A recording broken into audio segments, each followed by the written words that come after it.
For me to be introducing our guest today, Henry Cisneros. And I can't get the introduction that Henry's accomplishments and contributions warrants, because that would too much eat into the limited time that we have together. I don't want to do that. So let me just highlight a couple of things. First of all, he's been a great leader in the political realm at multiple levels. He started as a city councilman at age 27 in San Antonio, and then as mayor of San Antonio at age 33. Think about that. And it's something that we can take for granted now, that a young Latino could be the mayor of a major city, right? There are a few examples of that. But at the time, Henry was the first. So that was a very significant accomplishment. At the national level, as Secretary of Housing and Urban Development and an advisor, senior advisor to President Clinton. And what's important about those roles is not that he had them. And this, I think, is really important about leadership. Some people are in it to have these jobs, and other people are in it to do something with that, to make a contribution with that. And that's what Henry did. And he got so many accolades for being such a successful mayor and such a successful secretary of HUD. And it's really important to focus on the causes that he championed. Economic revitalization, affordable, accessible housing for people, impoverished and minority communities. So these are some of the causes he devoted himself to in his public sector work. In the business world, he is currently the executive chairman of CityView, which focuses again on affordable residential housing. And previously, he was the president of Univision. So we're giving you two Univision presidents in 1 week. That's pretty good. Many accolades there, and then his civic service is also very noteworthy. I hope he says something about the New America Alliance, which is an important Latino organization that he co-founded, and it's had increasing influence over the years. So Henry understands and is experienced in leadership in all three sectors, and I hope can speak to that. I know that 6 of you at least will be very proud to know that he's an alumnus of Texas A&M. And of course, we're proud of the fact that he's an alumnus of the Kennedy School. So with that in mind, welcome back, Mr. Secretary.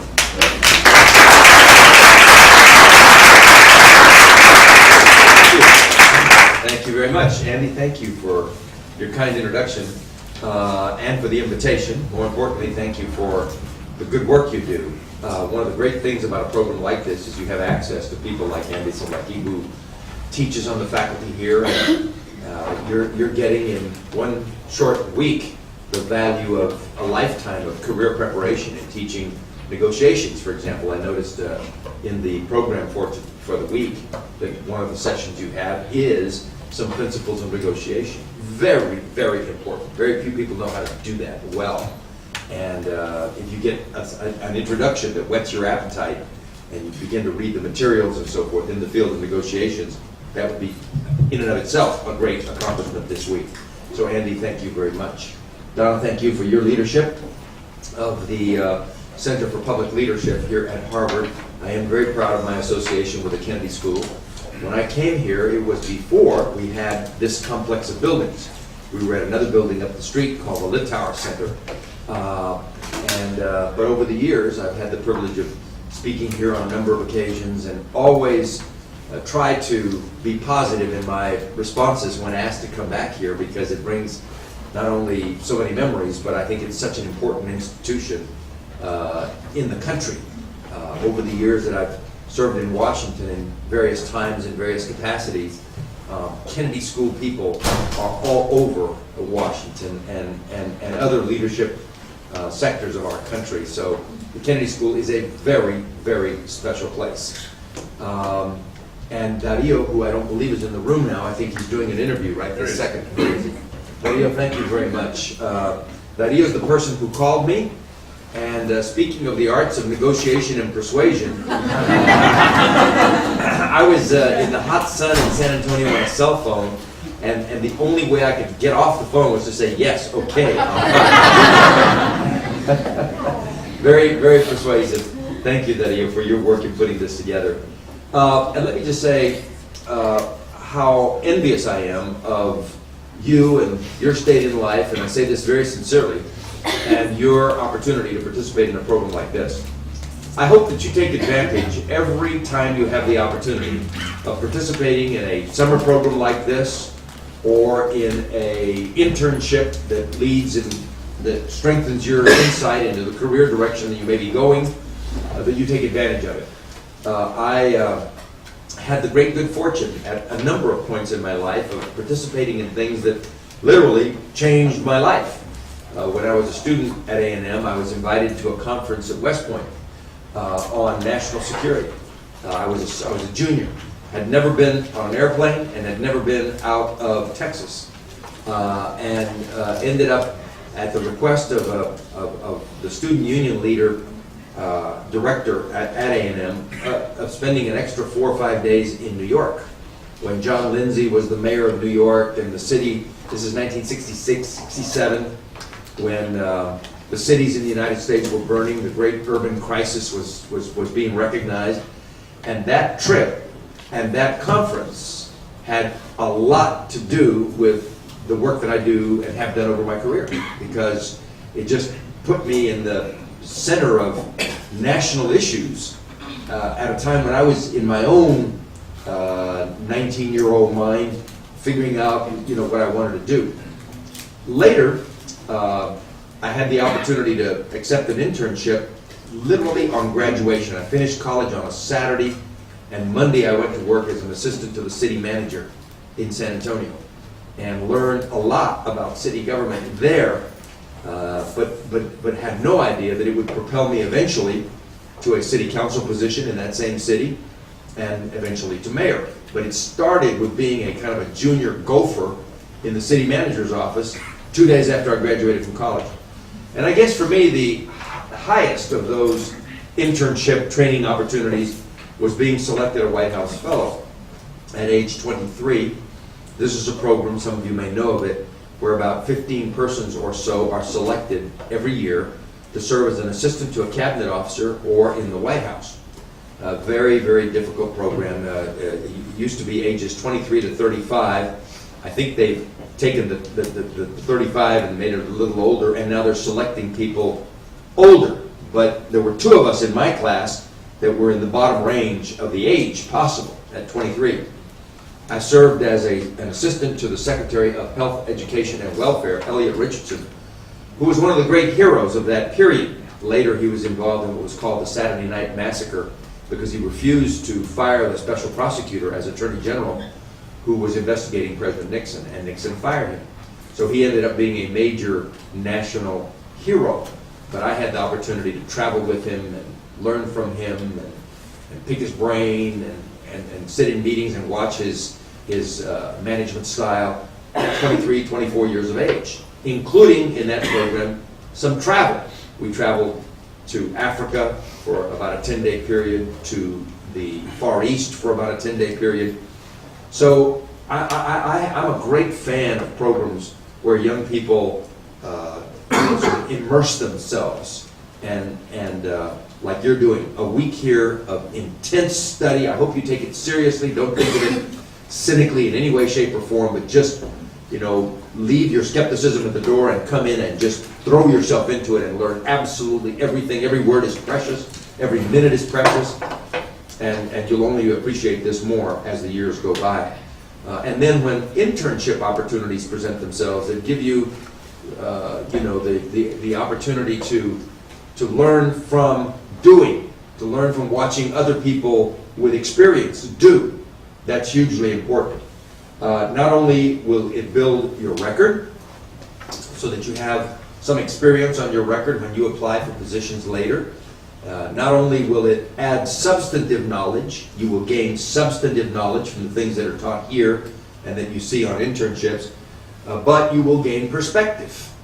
As I say, as a young man from the west side of San Antonio, Mexicano from the west side of San Antonio, poor neighborhood, the perspective that you gain on how you kind of measure up, on how you relate to larger processes. I mean, to watch Elliot Richardson even run a meeting, to figure out how he scheduled his day, to figure out what he did in his off hours. I mean, how he exercised in the morning before coming to work, took a briefcase with him home at the end of the day, worked for a few hours after leaving at 7 in the evening, and gave you a feel for the length of the day, literally how hard you have to work, how long you have to work. You don't know those things until you see somebody else and you say, well, that's kind of the norm in Washington. People work kind of 8 to 7 or so, and then a few hours more, or a social event in the evening that is work-related, and push themselves very hard. If you don't, it's almost like an athlete.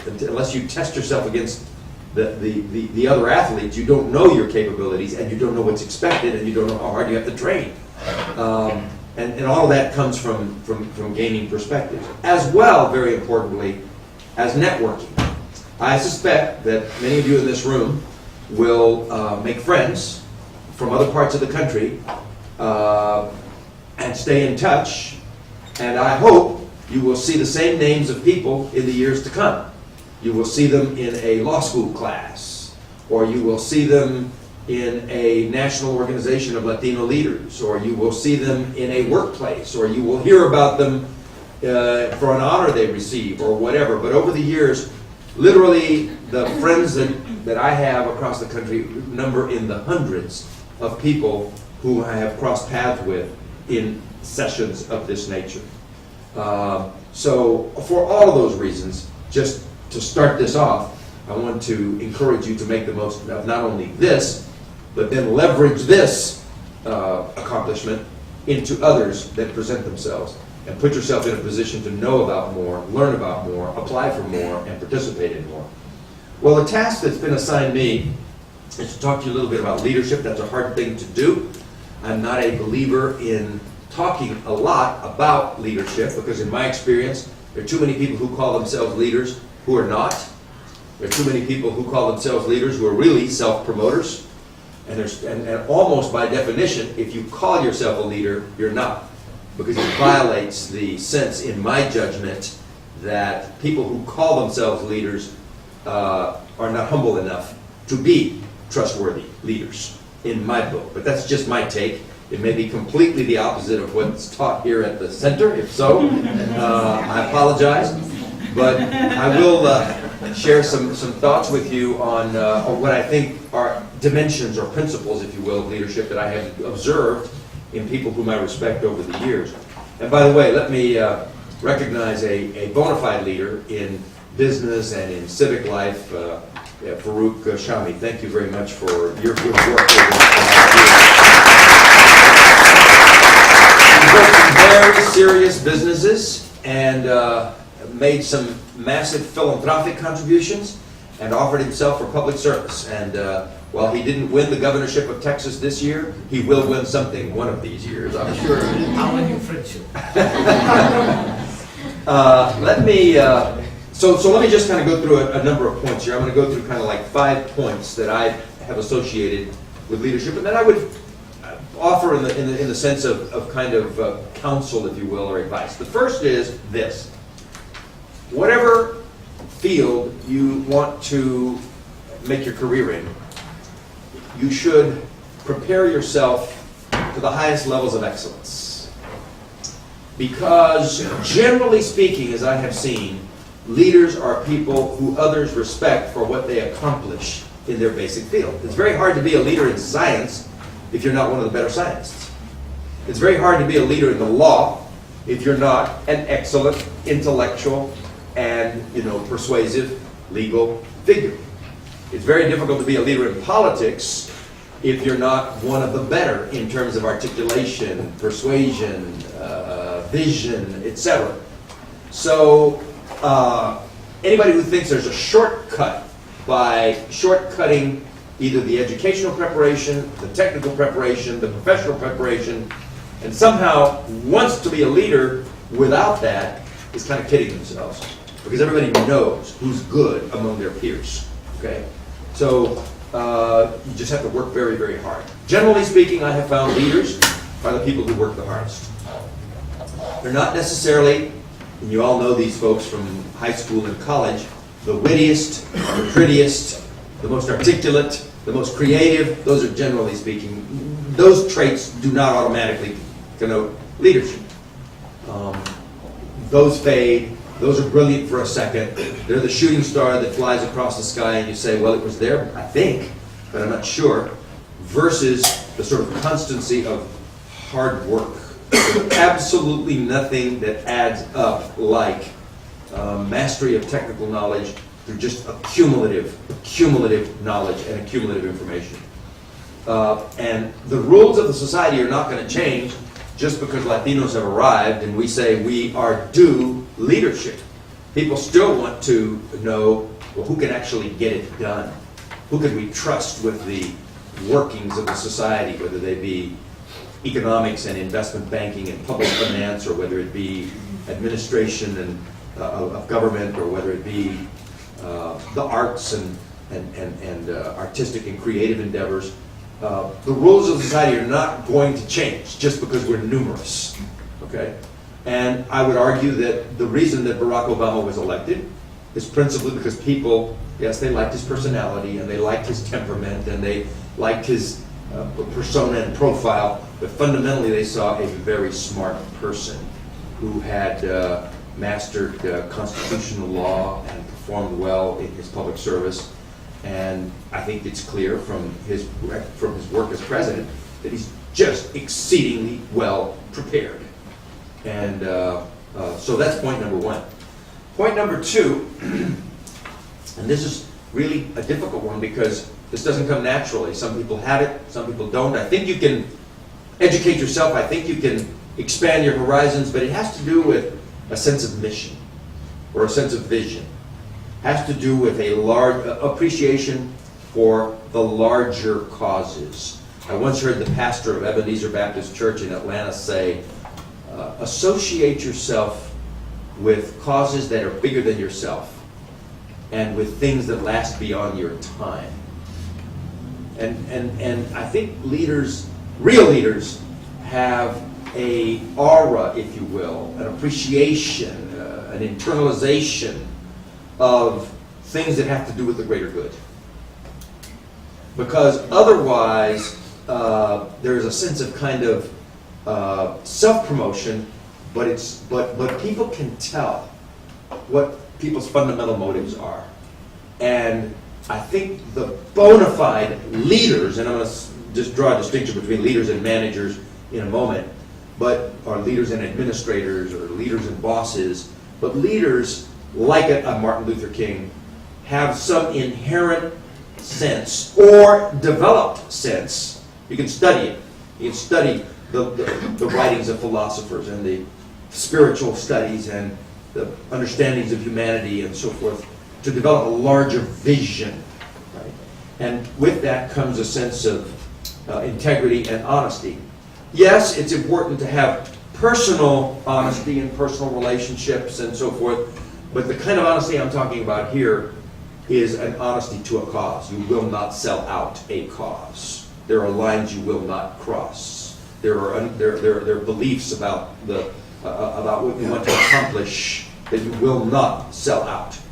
And I think it's the difference between people who are users, who like leadership because it's kind of a ladder of kind of rising and eventual glory, or people who don't really need the glory, but what they really do need is to advance the cause. And even some of those folks who are not perceived to be leaders while they're in the number 2 position or working behind the scenes, eventually are recognized as leaders because their constancy to a cause, to a mission, to a vision is so complete. So that's a second thing that I think characterizes, leaders. And I think in our Latino community we need more of that kind of leadership that's really committed to the advancement of our people and not just using the fact that there's a wave coming to ride the wave. Right? The third point that I would make is, and it's related to this, is a kind of selflessness that is committed to the well-being of one's followers. My own understandings and learnings about this aspect of leadership come from having served in the United States Army infantry, where the fundamental lessons are, you have to take care of your people first and foremost, even to the detriment of your own security. If you're an officer of an Army platoon and your people get pinned down and someone is shot, you will not leave that person. You will not. The Marines have a principle that says we simply will not leave a man, even a person who's been killed, behind. And it kind of exemplifies the notion of the selflessness of leadership. It's not about the perks. It's not about the adulation. I meet a lot of people who are in leadership for those things. But I really think, until you've kind of mastered the idea of how selfless one is willing to be in order that others can advance. And that's a very, very hard thing, by the way. Very hard thing. Because people are not always pleasant, and you don't always like people. But over the years, what I have noted is leaders tend to be the people who genuinely have positive beliefs about other people. Richard Nixon, it was said, just didn't like other people. Didn't like people. That's a hard thing, to want to be a leader, President of the United States, and not actually like other people. He had a very hard time in social conversation, awkwardness, very hard time in making small talk, because fundamentally he didn't like other people. I learned in the years that I was mayor of San Antonio that the only way I was going to get through that job was to find the good in every person and every exchange, in every social exchange. Other people had stories to tell, they had accomplishments, no matter, I have never met a person, never met a single human being who I didn't think had something interesting, noteworthy, admirable, to share. Even if it's a criminal, you can learn from their criminal background something about the way humanity works. But every single human being has a uniqueness, a dimension, and somehow you have to kind of think about that in the collective as well. Not just individuals, but people together. Because if we approach people cynically, if we approach human beings somehow as just cogs to be used on our way to leadership, they're the rug we step over en route to something bigger, it'll catch up. It'll catch up. Those attitudes in the final analysis will show, and they will be transparent, and they will be seen. Which leads me, I said earlier, to a distinction between the art of management or administration and leadership. That's kind of well established in the leadership literature. There's a man named James McGregor Burns wrote a book called Leadership, big fat book, about 600 pages, in which the core of it was the distinction between what he called transactional leadership and transformational leadership. Some of you may have already been exposed to this concept. But transactional leadership, as he described it, is a kind of belief between the leader and the public that we have a deal. I will do for you, you will do for me. You will give me votes, I will give you results, right? And that's interesting. I mean, that certainly is a way to approach it. But his view of a higher order leadership was what he called transformational leadership, where the leader is actually attempting to advance either an idea or, more importantly, improve people's lives, improve people even, right? By conveying something bigger, some kind of spiritual or transformational dimension that actually makes people better, in the process. So that is a difference that I have always used or thought of as the difference between people who are good administrators. I mean, they've mastered the mechanics of administration, business administration, public administration. They know how to move the paper. They know how to communicate. They know all the tricks, right? But they're not conveying a sense of self-improvement for other people or conveying, lessons that make people bigger and larger. That's three so far. I've talked about technical competence, a sense of mission and vision, a sense of selflessness. The fourth point I would make is the importance of being able to communicate all of that. Because there are people who have all that sense, but they just can't communicate it. So it's very important, and I notice you're spending some time at this week, on the arts of communication. As Latinos, I think it's important that you master Spanish as well as English. And that's a kind of an increasingly lost art among younger Latinos who grow up in English settings and who don't have time to practice. Very difficult to communicate with the poor among our community, the recent arrivals, without being able to speak in Spanish. And while it's not fatal for sure, I know several Latino leaders of major responsibilities, mayors and others who really have not bothered to learn articulate Spanish. I think it is important if you want to communicate from the heart, you know, in the native language of our own community. So I would just put that as one. But equally importantly is finding the way to communicate beyond academic language, beyond code words, beyond jargon, to language that touches people and language that moves people with stories and personal anecdotes and the language that leaders have to employ. I think one other dimension of language in your time will be the ability to speak both to the Latino community and to the larger American community. Because we are now at a stage as Latinos, just in terms of the size of our population, where we are now critically important to the future of the United States. Other countries like Japan and France and Italy are actually beginning to decline in population. The United States will not have that problem. We're going to be a growing country. That's a good thing. I know there are environmentalists and others who think it's not so good, the carrying capacity of the country, all of that. But we are in a free market economy that requires a growing population with growing markets to succeed. Right? It's the only economics we know, right? And one of the fundamental dynamics is going to be the growth of the Latino population. This country is blessed that it has this population that is hardworking, self-sacrificing, future-oriented, family-oriented, religiously based, etc., as its largest immigrant group.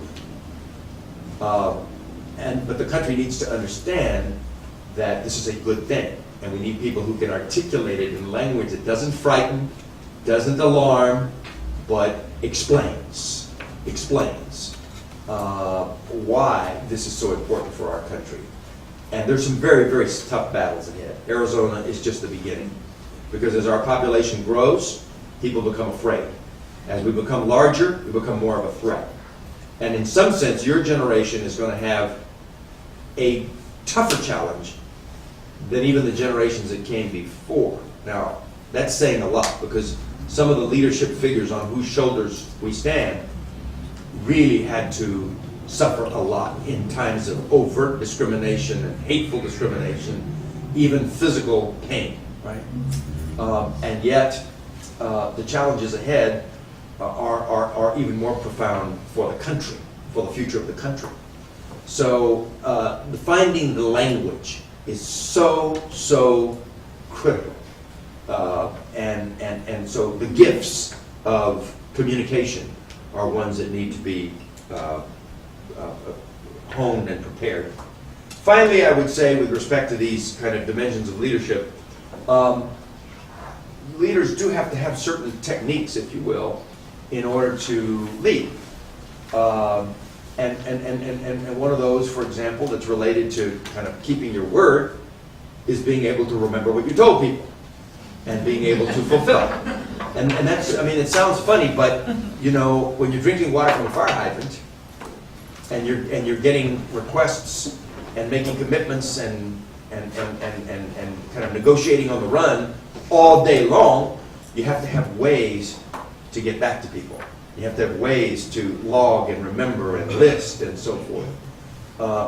I have a kind of a series of in my business as well as in civic things, a kind of series of goals that I have set out of things that I want to accomplish. And those are kind of their larger, bigger kind of picture, maybe year-long kind of commitments. Every Sunday night, I spend about an hour and review those in the context of what I can do in the week ahead, what I can do in the week before me. I discovered this when I was mayor. Sometimes Friday would arrive, and I felt like I had a very busy week. There was a good reason why I was exhausted, but it was mostly busyness. And it was mostly things like attending meetings and presentations and the things you have to do. But I hadn't advanced the ball. At the end of the day, there would be nothing to show for it. At the end of a year, say, there would be nothing to show in terms of substantive progress. So I began on Sunday evenings to sort of lay out the way I wanted to use my time. And even if time was scarce, what I would force onto the calendar of the things that I needed to advance, whether it was a new library we were trying to build, or something to do with advancing an initiative of the police department, or an aviation-related thing at our airport, or an international matter, or a Washington-related initiative, whatever it was, so that on Monday morning I could sit down with the staff and say, let's look at the calendar for the week and see what we can plug in. On Thursday afternoon there's an hour, let's use that hour to do this. Call these people in so we can work on this issue. Or Tuesday late, looks like the day is full, but at 6 p.m. let's see if we can get X number of people in and work on this problem. So that at the end of the week you advance the ball and you can measure it a little bit better. Then it's important to sort of do that almost on a daily basis as well. And because, you know, it's so important to get back to people.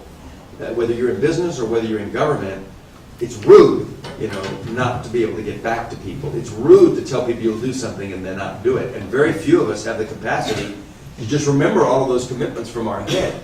So the point I'm making is there are techniques that you will learn. Things that work for you, but different for other people, right?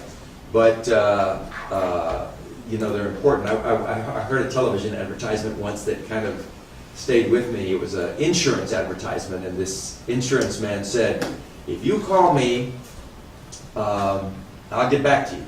And if I haven't gotten back to you by tomorrow, it probably means I died. Because otherwise, I will get back to you. The point is, you got to follow up. You have to meet your commitments. You've got to be good for your word. And by the way, in politics, that's a very, very difficult thing, because people from different sides are always asking you for a commitment on both sides of a question, and it's very difficult to know exactly what to tell them and to know exactly how to follow up on that, and you just have to have ways to be able to sort your way through it. Well, let me close and take questions by, we're going to quit around a little after 1 or so, so we've got 20 minutes or so that we can talk. But you're coming into leadership opportunities. And I use those words advisedly because some of you will be leaders and some of you will not. Some of you are going to be professionals in your own right. Some of you are going to be influential, but not necessarily leaders. And others of you are going to be acknowledged leaders. And all of that will sort itself out depending on the way life breaks, on the way you work and the way you prepare and the mastery of a field and your integrity and sincerity in the way you address other people. And I can't know that. You will have to decide that, and the way you interface with life and the circumstances it presents you will decide that. But I would say you're coming into a magnificent time when the Latino community is growing dramatically. We're going to be half of the growth in the entire United States over the next 40 years. We have more opportunities for leadership. In an earlier period, people fought each other harder than they fought for our progress because the opportunities for leadership were few. So, and we had this kind of patron sense that, whoever was the leader was the absolute top dog, and people fought for that top of the pyramid because there were only a few pyramids. But now, we're going to have Latino leaders in every field of American life. In politics, at all levels, governors, senators. In due course, there will be a president of the United States who is Latino or Latina. I don't know whether that person is already born. I think so.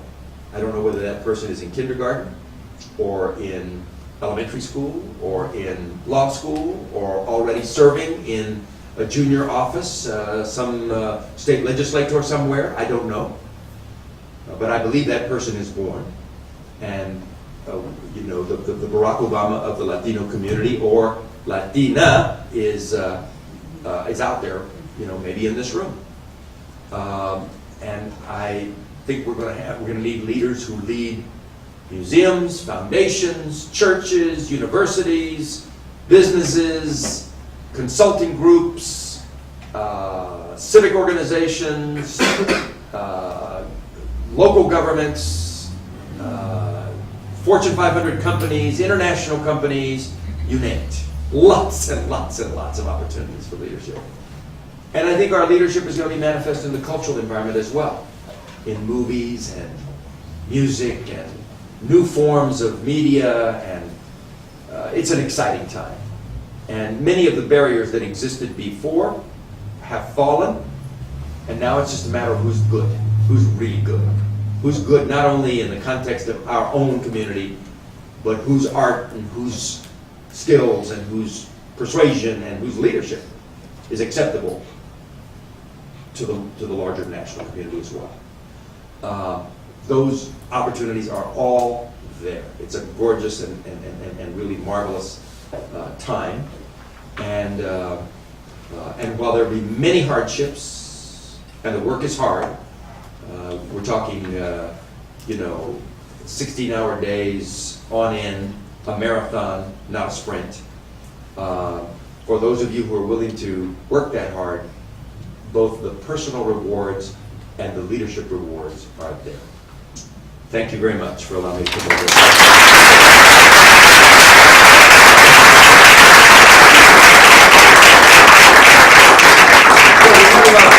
15 minutes or so, I think. Maybe more. I think we said 120, right? 120, yes. 120. Okay, so we have plenty of time. Great. Well, my favorite time in a session like this is your questions and the dialogue. And so let's hear your questions, and we'll try to make this as interactive as possible. Yes, sir. We'll start over here. I'm pretty sure everyone... Identify yourself, if you would, for my benefit. Ricardo Saldaña. I go From? to the University of Houston. I'm a Houston. mechanical engineer. Okay. And pretty much everybody has this question: when are you going to run for governor or president? I think I've had my time in public service. I was a councilman for 6 years. I was a mayor for 8, and I loved being mayor of my hometown. It's a magnificent thing. San Antonio is now a city of about 1.2 million. Back then it was maybe 800,000.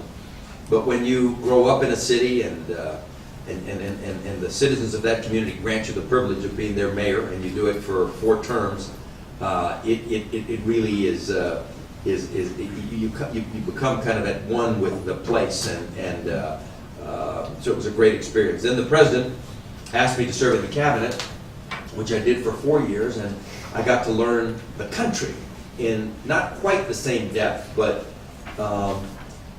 in a similar way that I did learn San Antonio. I visited over 200 different American cities, some of them as many as 20 times, Atlanta, Philadelphia, where we had a lot of issues and things I had to work on. In every single one of the 50 states, you know, my beat was the poorest of the poor: homeless, public housing, home ownership issues, community development in Native American villages in Montana and South Dakota, in Alaskan villages in Nome, Alaska, in the central cities of the hardest hit places, you know, Newark and Cleveland, and smaller towns as well. We had tragedies on our watch, like the Midwestern floods, like the Oklahoma City bombings, like the earthquakes in Los Angeles. So I saw a lot, I love public service, and I love to be at it. But you know, everything has its time. And what I did was create a company in 2000 that focuses on what I enjoyed most about being mayor and about being HUD secretary, which was helping build up communities and helping families move into homes. And I did it so that it's something I can do for the rest of my life.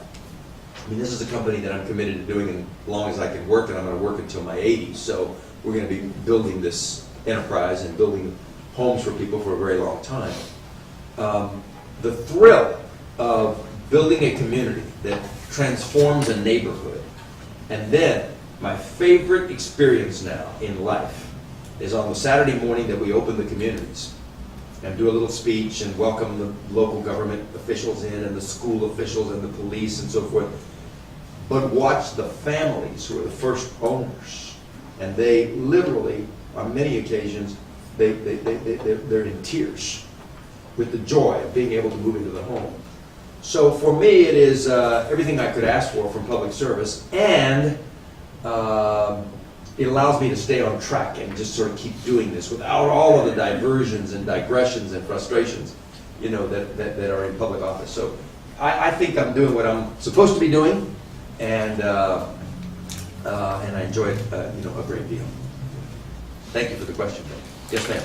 We've all been discussing. State your name today. Oh, sorry. I'm Jackie Miramontes. I'm from Merced, University of California, Merced. Uh-huh. We've all been discussing. You grew up, you're from East Merced and go to UC Well, Merced. I grew up in Merced, Okay. and now I attend there. Got it. Okay. Um, That's the newest of the UC it is. schools. We've all been discussing the specific point in our lives which led us to where we are now, why we're here. Was there a specific instance, a person in your life that made you decide this? Yeah. Well, thank you. You know, it relates to the point I made earlier about some college experiences. I graduated in 1968. Now, I know that sounds to you like 1868. But 1968 was arguably one of the most tumultuous years in modern American life. I heard somebody the other day on television asking on Meet the Press whether the present period was the most difficult period in America since the Depression. And they're just skating right over the 60s because, I mean, you couldn't have walked out on this street without smelling tear gas on the streets during the mobilization against the war in 67 and 68. And that was every major city in the country. Not to mention the riots and burnings in Cleveland, in Detroit, the Watts riots in 65 in Los Angeles, the burning of Washington, D.C. after the assassination of Dr. King. Dr. King was assassinated in March. Bobby Kennedy was assassinated in June. I mean, there was a sense the country was coming apart. Literally, the cities were burning in race riots, and the cities were under siege.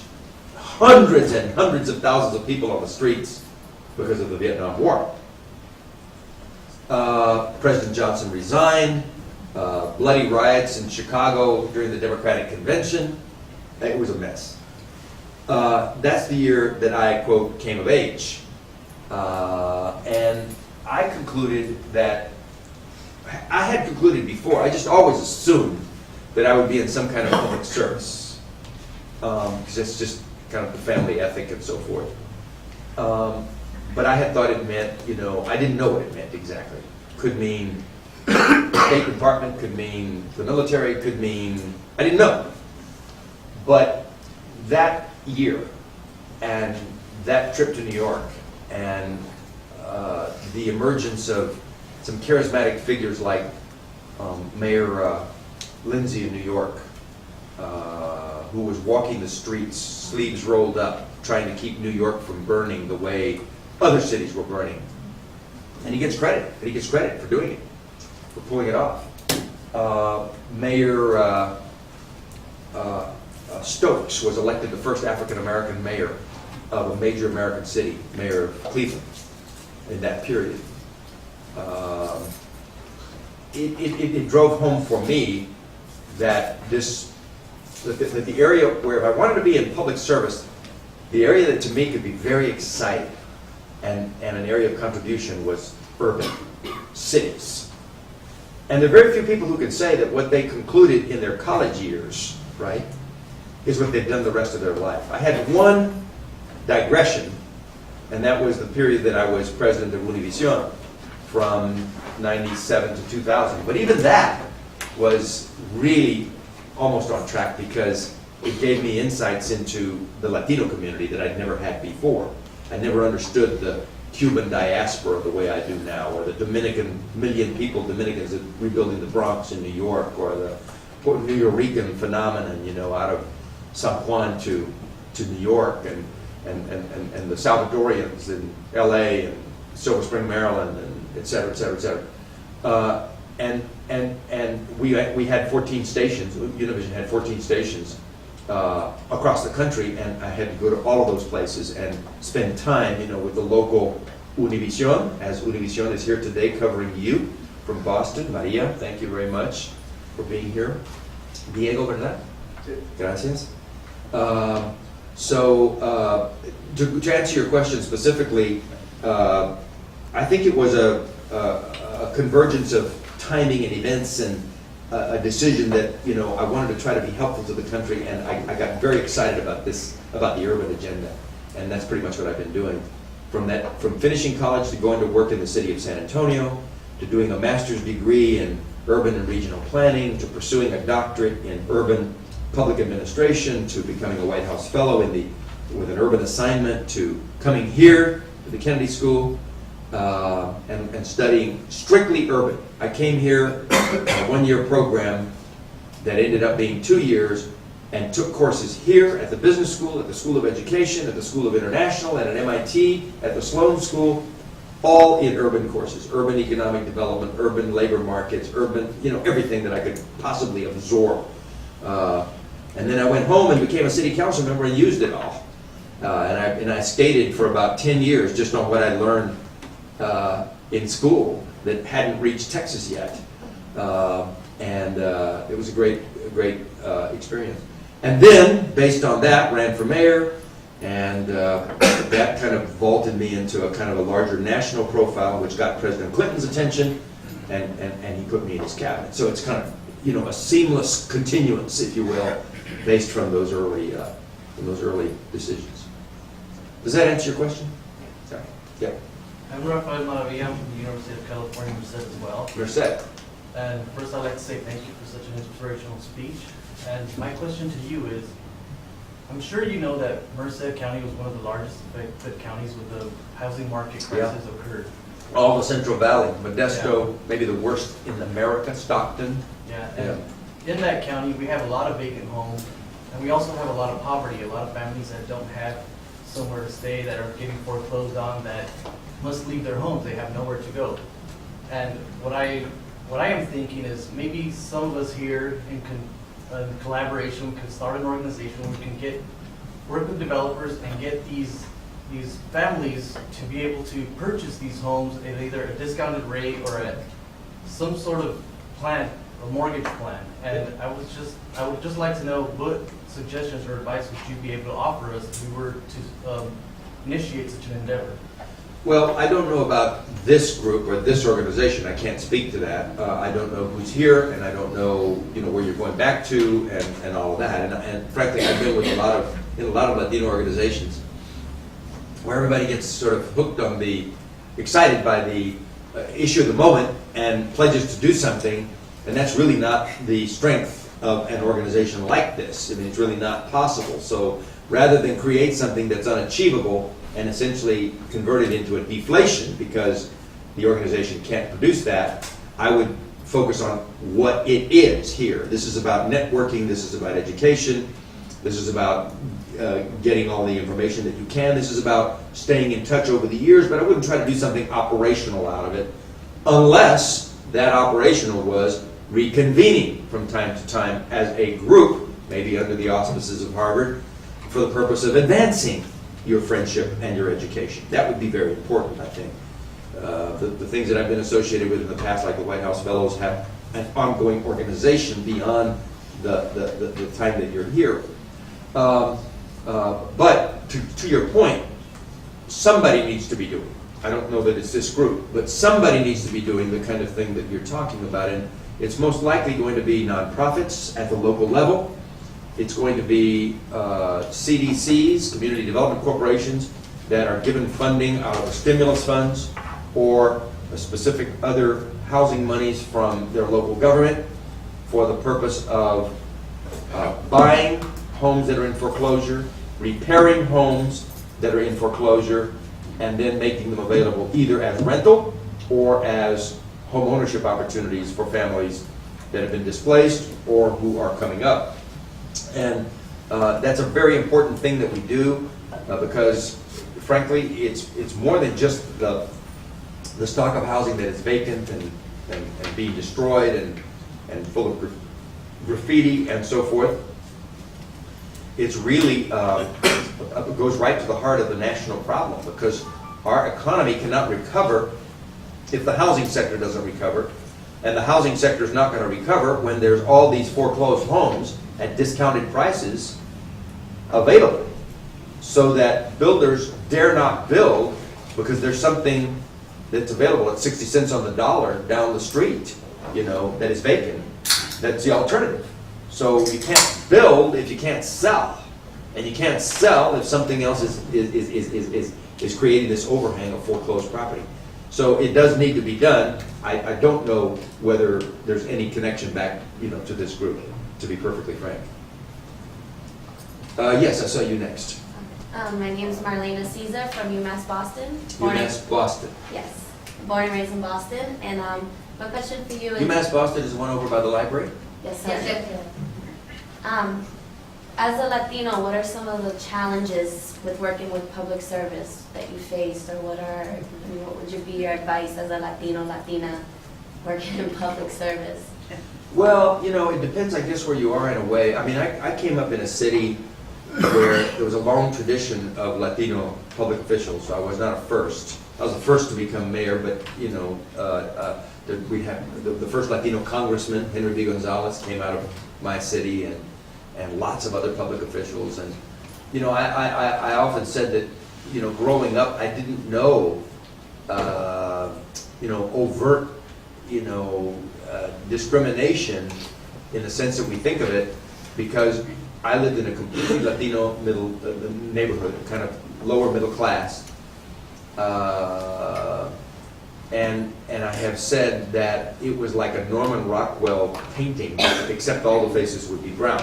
I mean, it was just like this almost. I mean, when I went outside the street from my house and whistled, 16 guys my age were in the 3 blocks. I mean, it's a football game instantly, in the street.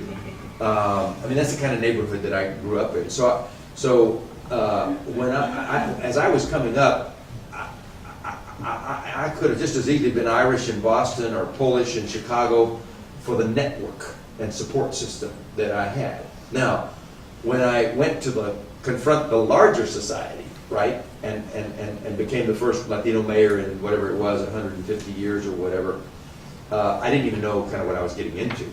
But I tried to use the same values and the same network and the same instincts, and they tended to work. If you try to be fair, if you try to be open, if you try to listen, if your instinct is to, kind of listen to all the voices and find the road through it that satisfies the most and brings people together and advances the ball, then it works for everybody. And if you can constantly articulate it, even people who disagree with you can be brought around a lot of times. And if not, at least broaden the middle enough that you marginalize, the edges. So those are strategies that work for me. And frankly, I think they are, as near as I have been able to tell in 35 years or whatever in public service or around public service, those are the essential political skills. To me, the essence of politics is finding the common ground and broadening the common ground, but creating a tension. So you're pushing the right thing and getting the maximum you can, stretching the possibilities, putting tension on the system and pushing for the most you can get without, now sometimes you're just going to have to upset the apple cart. I mean, this Arizona situation is unacceptable. It cannot stand, for example. So I don't care whose eggs get broken on that one, some eggs are gonna have to be broken, because that cannot stand. But for the most part, you try to appeal to people's intelligence and people's reasonableness and people's values. Unfortunately, America is getting more divided, and the public climate is getting uglier. But you can't be afraid of it. You know, we can't be afraid of it. We have to go right into it. I presided over some town hall meetings this summer on healthcare, and it was ugly and unreasonable, but it's combat, and you have to expect it. You have to expect political combat. President Clinton used to say, we can't fault our opponents for using every tool they have available to them. We have to fault ourselves if we don't have the guts to use the same tools and counter them. If we lose, it's not their fault. It's our fault. It's not their fault. It's our fault. They're doing what they're supposed to be doing. We just got to do what we're supposed to do. And that's why in Bill Clinton's administration, you never let a news cycle pass without answering. You never, the same kind of meetings that I was telling you that I had as mayor, where I was kind of planning, we had every Wednesday night at the White House in the Clinton administration. Political meeting, to sort of think through the goals. Those are the essential political skills. They don't change. And let me just say, for those of you who are thinking about politics, it's a very honorable profession. Because societies, like every other human enterprise, need leaders. From time immemorial, when we were cave people in caves and somebody had to organize the hunt to go out and kill the saber-toothed tiger so the children could eat, there had to be a leader who said, you take this spear, you take this knife, you carve this rock, and you come from the front and I'll come from the back. Or the other way around, maybe I'll come from the front and you come from the back, whatever. The point is, somebody had to organize human activity, right? That's what leaders do. That is the essence of what a leader does, right? And whether it was the Greek polis or, the first Iraqi cities that are now we know in the Valley of the Ur in Iraq, or whether it was, you name it. You name the human enterprise, and there have to be leaders. And it's no different today, right?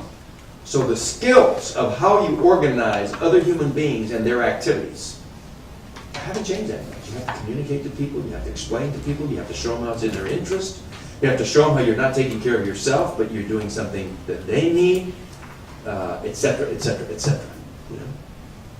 Hasn't changed. It may be done with emails now and on the web, and radio and all the rest, but the art is the same.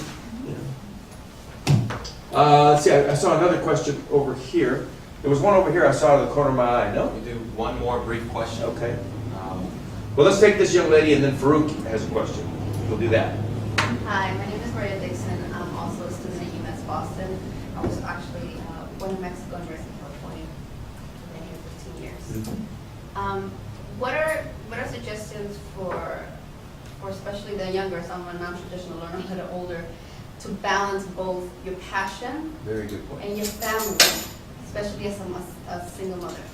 Very, very, very good question.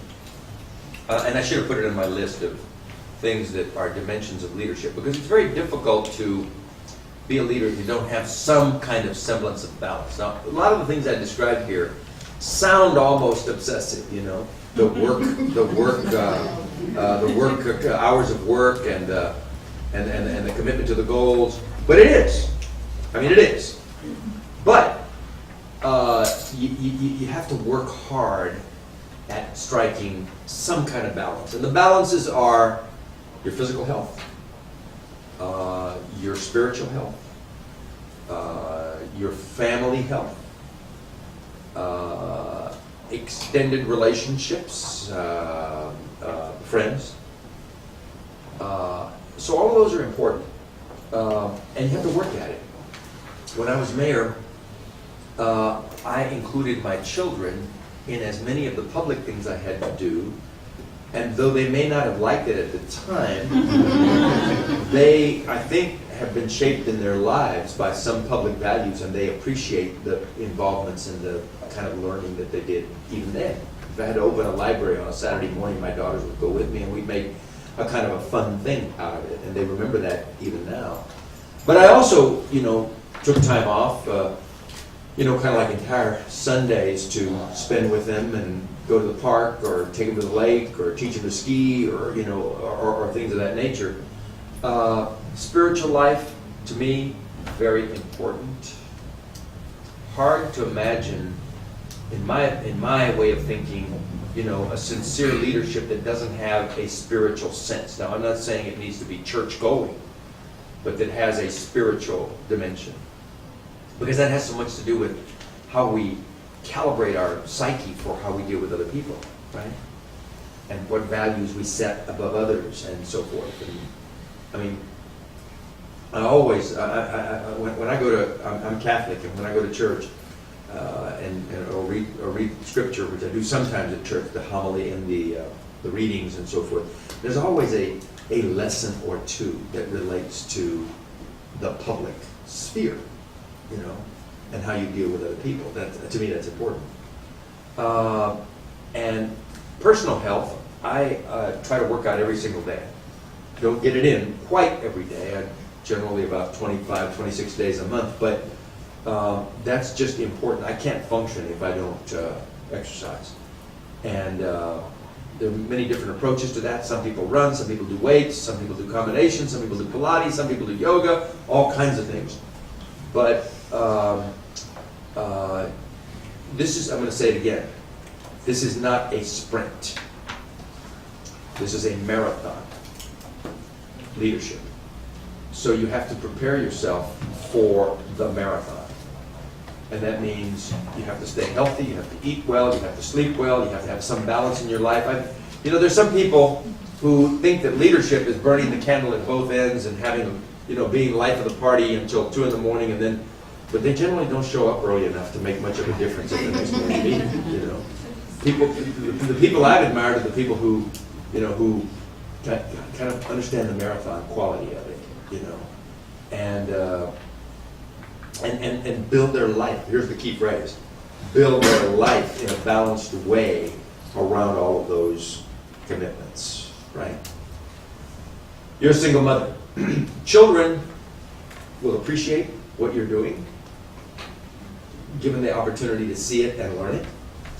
And children will appreciate it in due course, and they can take more than you think in terms of, the responsibilities you give them early so that you can be involved in advancing your public service and your career and so forth. And they will appreciate it in the long run. I cannot tell you how many people I know in public life, achievers, who are the products of single mothers and who say, I learned everything I know from my mother and the values and the commitments that she made, the sacrifices she made, and they appreciate it for the rest of their life. So, bringing children in early to a sense of public service is I think, a very important thing and can actually help you in the balance. Does that answer your question? Thank you. Good. Last question. All right. Yes, sir. Shannon. Okay, sir, first, thank you very much for your leadership. Our border with Mexico is a big challenge. Drugs, violence, unemployment. What is your take and what is your suggestion, the solution? Well, it's a very, very hard problem. Obviously, we need to enact immigration reform so that we can regularize the flows, okay? Which means border security. A nation that doesn't have borders is not a nation. I mean, think of it. The definition of nationhood is to have a map on the ground, right? And if you have a map on the ground that's got borders, then they're not borders unless you define them as borders. So no one can begrudge the United States for saying we need security at the border, right? But we also have 12 million people in the United States who are undocumented, who we're treating as second-class people, human beings. So we need a guest worker program to deal with those. And then we need a pathway to citizenship so that people who are created as guest workers do not stay in that status, because we never have in the United States had a legal class of second-class citizens. So we need to move people towards citizenship, and that then gives us a standing to, deal with the issues within our borders and begin a dialogue with Mexico. The reality of the relationship of Mexico and immigration is that it is push and pull. It's push and pull. Push-pull in the sense that people are being pushed out of Mexico by inadequate jobs and employment in Mexico. All of those small villages, people have no way to make a living. The only dignified thing they can do is move people out. And pulled by the attraction of jobs within the United States. Right. And that's not going to change because we have a strong economy and we need workers. But we have not spent enough time or worked enough time with Mexico on development within Mexico. And I think, through the NAD Bank and other strategies, we just need to work on things that will grow the Mexican economy. The drug problem is exceedingly serious. Mexico, I think President Calderon is doing the right thing. I know people disagree with that, but civil society in Mexico will not survive if the drug lords have more sway than the government. And so the president has made the decision he's not going to cede a portion of American society, of Mexican society, and say, we'll cede that turf to you. We'll cede these institutions to you. No, they cannot survive. They're going to have to go down. Now that's what's causing all this problem. It's not going to be easy, and it's not going to be soon. It's years and years, decades, maybe 100 years of allowing the criminal element to get to the point that it has. But I think Mexico is in a battle for its own soul, for its survival. It's judiciary institutions, it's police institutions, the fundamental way of life, whether it's run as a society of laws with any semblance of honesty, or whether there's a wink-wink, those who can buy their way out through the courts do, etc. I think they're in a fight, and they need all the help they can get from us.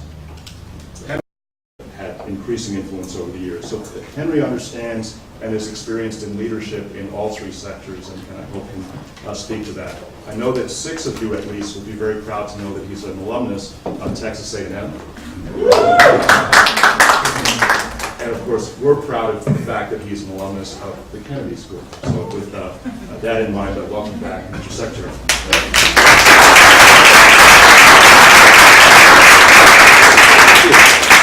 Thank you very much, Andy. Thank you for your kind introduction and for the invitation. More importantly, thank you for the good work you do. One of the great things about a program like this is you have access to people like Andy Salaki, who teaches on the faculty here, and you're getting in one short week the value of a lifetime of career preparation in teaching negotiations, for example. I noticed in the program for the week that one of the sessions you have is some principles of negotiation. Very, very important. Very few people know how to do that well. And if you get an introduction that whets your appetite and you begin to read the materials and so forth in the field of negotiations, that would be in and of itself a great accomplishment this week. So Andy, thank you very much. Don, thank you for your leadership of the Center for Public Leadership here at Harvard. I am very proud of my association with the Kennedy School. When I came here, it was before we had this complex of buildings. We were at another building up the street called the Littauer Center. But over the years, I've had the privilege of speaking here on a number of occasions, and always try to be positive in my responses when asked to come back here, because it brings not only so many memories, but I think it's such an important institution in the country. Over the years that I've served in Washington in various times in various capacities, Kennedy School people are all over Washington and other leadership sectors of our country. So the Kennedy School is a very, don't think of it cynically in any way, shape, or form, but just, leave your skepticism at the door and come in and just throw yourself into it and learn absolutely everything. Every word is precious. Every minute is precious. and you'll only appreciate this more as the years go by. And then when internship opportunities present themselves, they give you, the opportunity to learn from doing, to learn from watching other people with experience do. That's hugely important. Not only will it build your record, so that you have some experience on your record when you apply for positions later. Not only will it add substantive knowledge, you will gain substantive knowledge from the things that are taught here and that you see on internships, but you will gain perspective. As I say, as a young man from the west side of San Antonio, Mexicano from the west side of San Antonio, poor neighborhood, the perspective that you gain on how you kind of measure up, on how you relate to larger processes. I mean, to watch Elliot Richardson even run a meeting, to figure out how he scheduled his day, to figure out what he did in his off hours. I mean, how he exercised in the morning before coming to work, took a briefcase with him home at the end of the day, worked for a few hours after leaving at 7 in the evening. I mean, gave you a feel for the length of the day, literally how hard you have to work, how long you have to work. You don't know those things until you see somebody else and you say, well, that's kind of the norm in Washington. People work kind of 8 to 7 or so, and then a few hours more, or a social event in the evening that is work-related, and push themselves very hard. If you don't, it's almost like an athlete. Unless you test yourself against the other athletes, you don't know your capabilities, and you don't know what's expected, and you don't know how hard you have to train. And all of that comes from gaining perspective. As well, very importantly, as networking.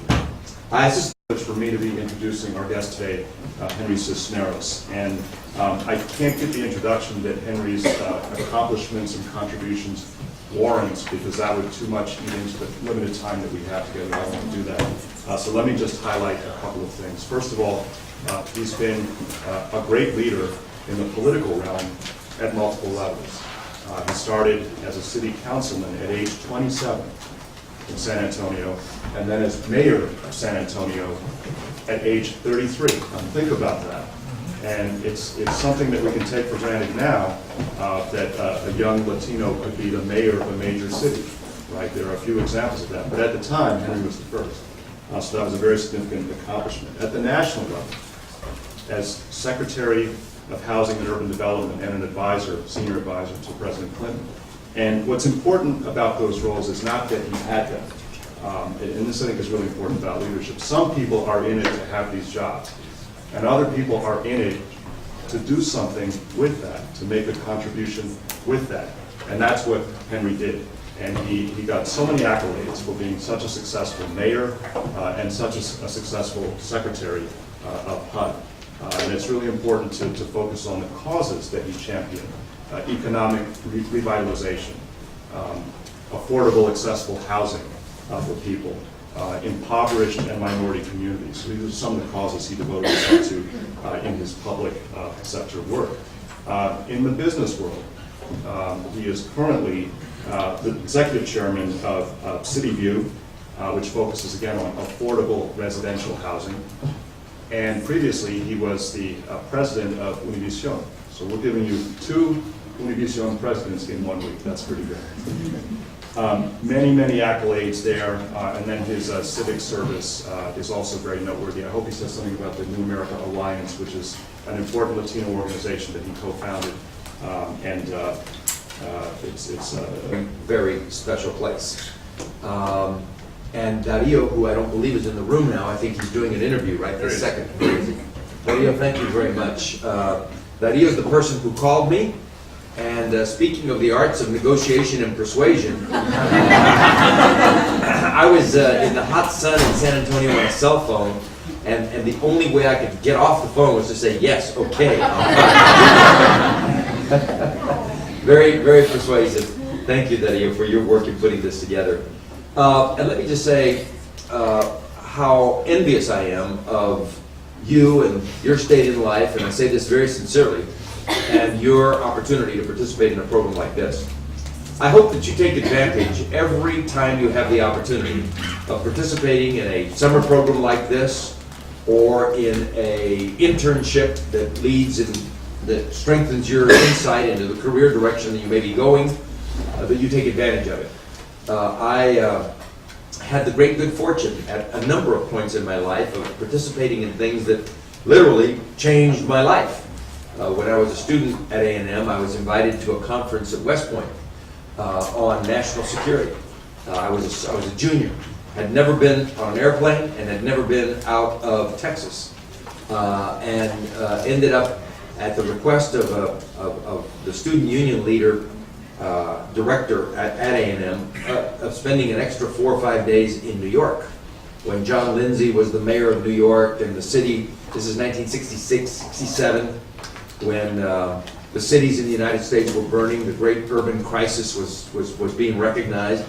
And that trip and that conference had a lot to do with the work that I do and have done over my career, because it just put me in the center of national issues at a time when I was in my own 19-year-old mind figuring out, what I wanted to do. Later, I had the opportunity to accept an internship literally on graduation. I finished college on a Saturday, and Monday I went to work as an assistant to the city manager in San Antonio, and learned a lot about city government there, but had no idea that it would propel me eventually to a city council position in that same city, and eventually to mayor. But it started with being a kind of a junior gopher in the city manager's office 2 days after I graduated from college. And I guess for me, the highest of those internship training opportunities was being selected a White House Fellow at age 23. This is a program, some of you may know of it, where about 15 persons or so are selected every year to serve as an assistant to a cabinet officer or in the White House. A very, very difficult program. It used to be ages 23 to 35. I think they've taken the 35 and made it a little older, and now they're selecting people older.